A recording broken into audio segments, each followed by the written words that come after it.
afternoon kabayan yan. Kape na ngayon kaya labasan na kami.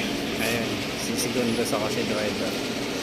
Ayun, sa taas naman nag-install sila ng wiper with automatic spray water, sprinkle water. Ayun, may kinating din sila dito sa baba.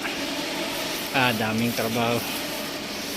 Ayun, yung mga cover ginitna na rin nila. Ang dami rin kami papalitan na rubber dito, protection sa para hindi tumagas yung tubig. Ayan. Buo to na tanggal na yung gitna.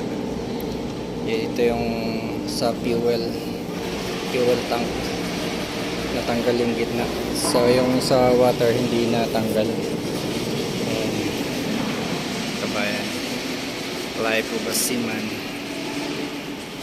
Pahinga muna kami, grabe walang magandang ventilation dito sa ilalim. May nagkakating. Ayan, double bottom.